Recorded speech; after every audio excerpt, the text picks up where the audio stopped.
All right. What do we got here? Some potential good news? Question mark. Ukraine getting weapon shipments again after Trump stopped it and had as a result of I don't know. Did you say thank you nonsense? The dumbass crash out that happened in the White House for some reason. Mostly because JD Vance barely understands anything about what's going on in terms of geopolitics because he just well got into politics not that fucking long ago. Yeah, I guess Zelensky doesn't need the suit whatsoever. Hey, damn Republicans, what happened to Zelensky needing the fucking suit? But yeah, what do we got here? In reversal, Trump arms Ukraine. I think it's only with air defense systems, which they've been begging for constantly, that he's forcing the Europeans to buy to ship them off to the Ukrainians, right? Standard thing that's happened before, but again, Trump wants to make it seem like he has no part and wants no part in this war as much as possible and wants to furlough it all onto the Europeans. None of that works. Just very silly and stupid to be doing that, but whatever. It's setting sanctions on countries that buy Russian oil. So he's proposed this in the past before, but that's gonna be you're gonna be sanctioning a bunch of fucking countries, like India, the Chinese. They're not gonna be fucking particularly happy about that. Let's be honest here, especially considering the fact that it seems like one of the main strategies for the U.S. geopolitically within Asia is to help court the Indians as much as possible so they can act as a foil to the Chinese. Like, let's be honest here. They have about a similar amount of population in comparison to the Chinese. But what do we got here? This he did a presser, I suppose. I'm not gonna look through the whole presser. Fuck that. I don't give a shit about that. What do we have here? So in a nutshell, we're going to make top-of-the-line weapons, and they'll be sent to NATO. President Donald Trump announced on Monday that the U.S. will provide billions of dollars worth of weapons destined for Ukraine, as he voiced frustration with Russian President Vladimir Putin. Oh, he finally just got to the fact that Putin's not just a complete simp to him or something. I think didn't Melania she was the one who basically was the one who convinced him to finally start sending weapons back to the Ukrainians or some shit, right? That's really funny. That I guess Slovenian woman was just like, Trump, can you just start sending weapons to these guys again because the Russians fucking suck. I don't like them. I hate them. Everybody, broadly speaking, hates them throughout Eastern Europe for a lot of various complicated geopolitical and historical fucking reasons. Standard shit like that. The good old East European racism. We love to see it, folks. You're very unhappy, I am, with Russia. Sitting beside NATO Secretary General Mark Rutte in the Oval Office, Trump said the weapons would include Patriot air defense missiles and that NATO allies would pay for them. We are going to be sending them weapons, and they're going to be paying for it. It's really fucking stupid. Why the fuck do the Europeans have to be the main ones who fucking pay for that shit? It's so... You have the significantly stronger economy and spend way more on defense spending in comparison to the... It's just stupid, dude. You have the stronger economy, the way bigger fucking economy to be able to build this stuff and just ship it over. You just don't want to because I don't know. You just have seemingly still a sympathy for the Russians or some shit, or maybe that's becoming fraught. It's beginning to fray because again you thought, wait, I thought my little pooty poo respected me. I thought he was one of my friends. Why is he treating me like this? I don't understand, folks. And it's just Donald, he never respected you. Ever. Putin never gave a shit about you, buddy. He could care less about your dumbass. But, whatever. Just stupid dipshit Mad King stuff as always. Patriot missiles in particular are weapons Ukraine has urgently sought to defend its cities from Russian airstrikes. Trump's announcement, greeted with cautious optimism by many Ukrainians, came after... Expensive systems, though. Patriots cost a lot of fucking money. Their ammunition... I think, one Patriot missile is about $4 million or something. It's a lot of fucking money, dude. Ukraine's emergency services got to work extinguishing fires they say were caused by Russian drone strikes overnight. I've been hearing so much talk. It's all talk. It's all talk, and then missiles go into Kiev. Trump on Monday also. Again, why are you surprised by that? Dude, Putin never fucking respected you. He tried to butter you up with words to try to, I don't know, like, feel out the waters to see, like, what he could potentially get from you. But you're too much of, like, a bungling buffoon and an idiot. And he's just like, you know what? I don't give a shit anymore. I'm just going to, like, just do random stuff. And just be like, whatever. Fuck the Americans. Who gives a shit about trying to negotiate with this, like, doddering old fool? Like, I'm just going to try to seize initiative for myself and try to, like, gain as much territory for the sort of, like, inevitable talks that are going to happen and just, like, go from there. This shit, it's broadly some of the most ridiculous nonsense on the planet, dude. It really, really is. Also threatened to hit buyers of Russian exports, including oil, with sanctions unless Russia agrees to a peace deal in 50 days. And we're going to be... That's not going to fucking happen, dude. 50 days for a peace deal. You couldn't even get it in about 100 some odd days. You think you're going to get one in 50 days? Again, I guess Trump is learning about, like, just how difficult it is in order to get a fucking peace deal. Guys, it turns out it's not just, like, in civilization where you just give some money and some other, like, bullshit to the other civ to get a peace deal. It turns out it's a little bit more complicated in reality. Doing very severe tariffs if we don't have a deal in 50 days. Tariffs at about 100%. You'd call them secondary tariffs. You know what that means. A White House official said Trump was referring to 100% tariffs on Russian goods, as well as secondary sanctions on other countries that buy its exports. Putin has yet to accept a proposal from Trump for an unconditional ceasefire, and Russia has used hundreds of drones to attack Ukrainian cities in recent days. Yeah, they're doing the same sort of, like, strategy that Iran does, where they just, like, scramble a ton of, like, just a shit ton of drones to try to overwhelm the air defense systems, which is the same strategy that the Iranians use on the Israelis, for example. But yeah, what do we got here? So what? Summary: threatens secondary sanctions in 50 days. 17 Patriot batteries could be available very soon. Russian markets rise, suggesting relief over delay. All right, what do we got? U.S. President Donald Trump announced new weapons for Ukraine on Monday and threatened sanctions on buyers of Russian exports unless Russia agrees to a peace deal. A major policy shift brought on by frustration with Moscow's ongoing attacks on its neighbor. Again, we talked about this. Putin's never respected Trump. Never has. Never will. It's just stupid and dumb for him to think and assume that that was the case. Like I don't know, dude. It's just one of those situations that's, like, so ridiculous, goofy, and silly that it's just, like, I don't even know, like, why we're stuck in this situation to begin with. Oh, it's because he's a mad king and he barely understands, like, how anything works. Like, his brain is constantly, like, leaking out of his fucking ears and stuff. It's silly, dude. But Trump's threat of sanctions came with a 50-day grace period, a move that was welcomed by investors in Russia, where the ruble recovered from earlier losses and stock markets rose. Sitting with NATO Secretary General Mark Rutte in the Oval Office, Trump told reporters he was disappointed in Russian President Vladimir Putin that billions of dollars of U.S. weapons would go to Ukraine. Wait, he was disappointed in Russian President in that billion? Oh, okay, that was a little weird. I thought he was disappointed about the billions of dollars of U.S. weapons.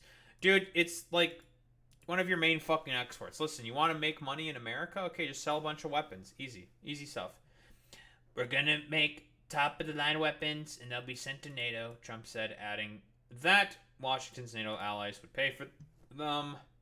The weapons would include Patriot air defense missiles Ukraine has urgently sought. It's a full complement with the batteries, Trump said. We're gonna have some come very soon, within days. A couple of the countries that have Patriots are gonna swap over and we'll replace the Patriots with the ones they have. Some or all of 17 Patriot batteries ordered by other countries could be sent to Ukraine very quickly, he said.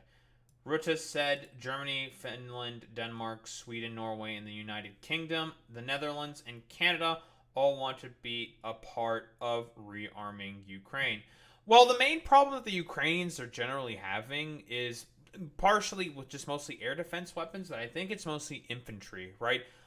So generally speaking, the current Russian strategy is, well, besides the human wave tactic stuff, they, instead of like trying to supply their forces to the front lines via like armored personnel carriers and tanks and stuff like that, they're trying to use more buggies and a bunch of ATVs because those are a lot harder for the FPV drones that the Ukrainians use to go after them to, well, destroy them, right? And Russian armor is shit. It's shit. It's dog shit, right? Very, very poor quality stuff. Not meant to keep the passengers safe. A BTR blows up, everyone's probably gonna fucking die in there. A tank blows up, everyone's probably gonna die in the tank. Okay, a T90, a T50, a T72, all those like dumbass tanks. The crew that's in there is more than likely gonna die, right? And generally speaking, they've been able to make like advances with small infantry teams, right? Being able to breach Ukrainian, like undermanned Ukrainian positions simply due to the fact that, well, Ukraine has been having, well, manpower problems, right? They just aren't able to mobilize as many people as in comparison to the Russians. That's like, well, one of the biggest problems that they're having. Trump's threat to impose so-called secondary sanctions on Russia, if carried out, would be a major shift in Western sanctions policy. Lawmakers from both U.S. political parties are pushing for a bill that would authorize such measures, targeting other countries that buy Russian oil. I don't know, like, this is even, like, really that good of an idea. Like, because, again, who are the people that mostly buy Russian oil? It's the Chinese and the Indians, right? Probably the Israelis as well. Wait, we getting some sanctions on Israel? Pause, champ? Sanctions on Israel by the United States? Wait, time out. Wait a minute. This might be a good thing. Holy shit, crazy. Israel getting fucking RKO'd by some sanctions because of, well, the Russian invasion? Say it ain't so, you know? Maybe these sanctions will be okay. Now, memes aside, like, yeah, it's not going to be particularly great. And I don't know how, like, efficacious of a solution that, like, sanctioning other countries who buy Russian oil, like, are going to be. To be quite honest, I think it's just going to make, like, a bunch of people more pissed with the United States than they already are. Whatever. We're going to be doing secondary tariffs, Trump said. If we don't have a deal in 50 days, it's very simple, and they'll be at 100%. A White House official said Trump was referring to 100% tariffs on Russian goods as well as secondary sanctions on other countries that buy its exports.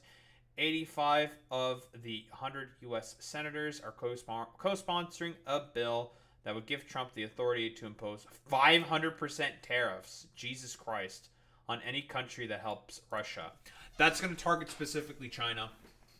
China has been one of the main sort of reasons for as to why the Russians have been able to sort of build more drones, right? They've been going around the Russian sanctions, giving the Russians a lot more advanced chips in order to be able to build drones, right? Like, that's kind of like the meme, so they could build like more the systems and vehicles and missiles and shit like that by the fact that the Chinese are giving them sort of like advanced chips, trying to get like around the fucking sanctions, right? But the chamber's Republican leaders have been waiting for Trump to give them the go-ahead for a vote. In Kiev, people welcomed the announcement, but some remained cautious about Trump's intentions. I am pleased that finally European politicians with their patience and convictions have slightly swayed him to our side, because from the very beginning it was clear that he did not really want to help us, said Denis Boldichuk, a 39-year-old dentist in Kiev. Well, the problem is that Trump is extremely fickle because he's just a mad king and he can just do any random bullshit at any point in time. Like, just because, fuck it, YOLO swag, 420, who cares, kind of a deal, right? Like, meh. Like, meh. Artyom Nikolaev, an analyst from the financial information firm InvestEra, said Trump did not go as far as Russian markets had feared. Trump performed below market expectations. He gave 50 days during which the Russian leadership can come up with something and extend the negotiation track. Moreover, Trump likes to postpone and extend such deadlines. This is true. Again, depending on who's in his ear at the last moment, he can just like randomly deviate and change in terms of policy, especially if it's stuff that he really doesn't understand all that much. Let's be honest here. Asked about Trump's remarks, UN Secretary General Antonio Guterres said an immediate ceasefire was needed to pave the way for a political solution, and whatever can contribute to these objectives will, of course, be important if it is done in line with international law. Since returning to the White House promising a quick end to the war, Trump has sought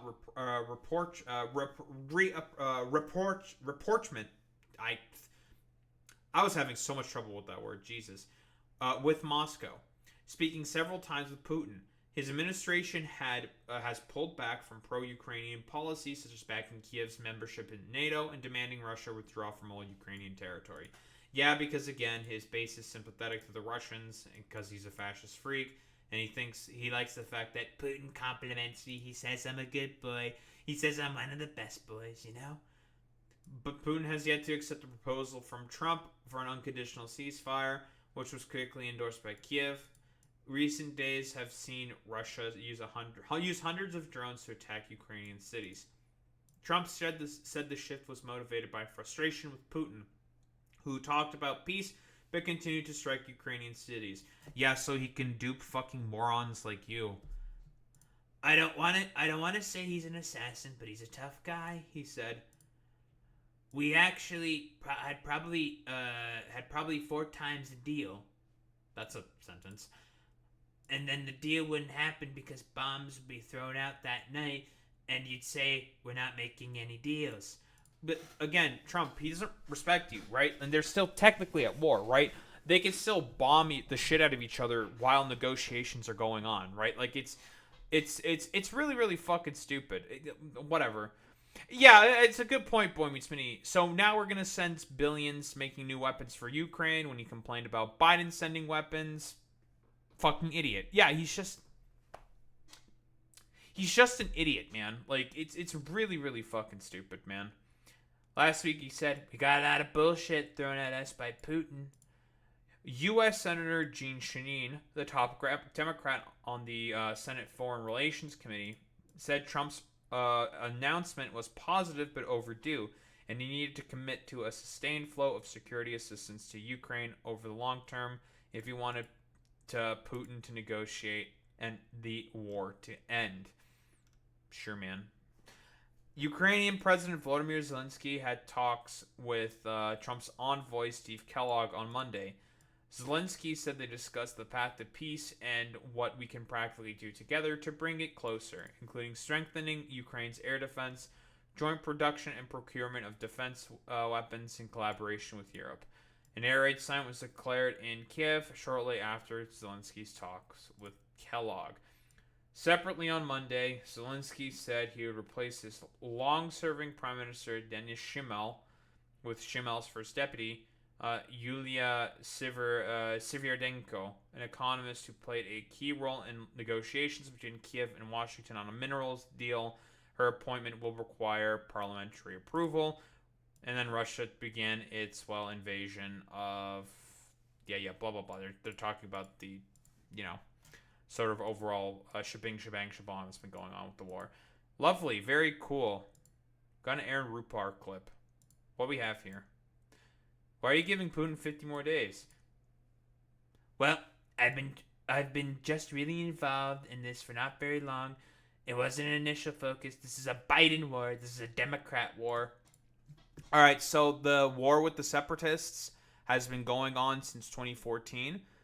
Throughout the entire time of your fucking presidency, you could have done something about this. You did not.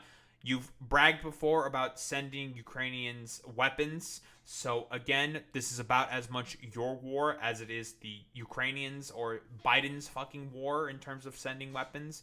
Very stupid and dumb. But for whatever reason, Republicans seem to think that the Russians smelled weakness in the United States because of the fact that, well, you know, of the Afghanistan withdrawal. It's really stupid and dumb because, like, even after the Afghanistan withdrawal, which you had a hand in making look as disastrous and bungly as possible, because of course that was going to sort of inevitably happen. Like, you're the one who pretty much not leaked, but said what the intentions were going to always be because you wanted to cause a political shitstorm for the next administration. And if you won in 2020, you would not have gone through with the pullout. I think that's more or less a guarantee that he would not have gone through it. Like, I don't fucking think so, but whatever. Like, it's not because of the Afghanistan pullout that Biden suffered mostly like an approval rating hit, which it never fucking recovered from there throughout the rest of his presidency. No, like, Kursk incident fucking happened under you. You sent the Ukrainians like deadly fucking weapons. You have as much to play in this war as, you know, Joe Biden did as well. Like, don't give me any of this nonsense. Any questions, please? Yes. Thank you, Mr. President. What was the tipping point for you in making this decision? Was it a conversation with President Putin? Was it a piece of intelligence? And why are you giving 50 more days? I think I think it's a very short period of time. I think, don't forget, I've just really been involved in this for not very long. And it wasn't initial focus. This is a Biden war. This is a Democrat war, not a Republican. Yeah, again, you just can't take responsibility for anything. You know, wholeheartedly emblematic of his just complete psychopathy and just narcissistic fucking behavior. Republican or Trump war. This is a war that would have never happened. It shouldn't have happened. A lot of people being killed. Oh yeah, but like, now you think you're gonna be able to end it because, like, Putin respects me so much, he loves me. Let me tell you, folks. Yeah, man, totally. Putin sure does respect you a lot. Totally. Like, broadly, do people have like an understanding of just how like fucking stupid and just like, I don't know, idiotic this seemingly all is? Like, really, do you think that Putin is going to fucking respect you? Yeah, right. If he respected you so much, then you would have gotten like a peace deal or something like forever ago. Like, what happened? What happened? Where'd the peace deal, Donald? Why is it not happening? Oh, because he actually doesn't respect you at all. Like, he could give less of a shit about anything that you have to say or do. Like, get out of here with this complete fucking nonsense. So, I mean, you know, I guess this is a somewhat positive development. You know, at least the Ukrainians are going to be able to get more arms in order to be able to defend themselves against an invasion that, you know, I don't know, Trump wants to shirk all responsibility for. At this point, like, this shit has been going on for 11 years, ever since the beginnings of the Separatist War. So, you know, hopefully at this point, the Ukrainians are going to be able to get everything that they want, everything that they need, in order to be able to defend themselves from the clear aggression that they are suffering under from, well, the Russians. You know, the attempt of the Russians to finally finish their 400-year project of, like, Russification. It's probably not 400 years. Probably more like 300, 250 years. Whatever. I'm rambling here. You know, their attempt to finish the project of the Russification of the Ukrainian populace. So, you know, at least the Ukrainians are getting weapons again, and some positive development has now happened. All because, like, you know, inshallah to the First Lady of the United States, who basically said, like, dude, we hate the Russians. There's a reason why we hate the Russians. Just give them the fucking weapons. And she's like, okay, I love my wife, actually. Yeah, Trump becoming a wife guy in order to, I don't know, save his, like, failing marriage is giving Ukraine weapons in here or some shit. You know, whatever. Stupider things have honestly happened. I think that's really all I got to say about that, to be honest.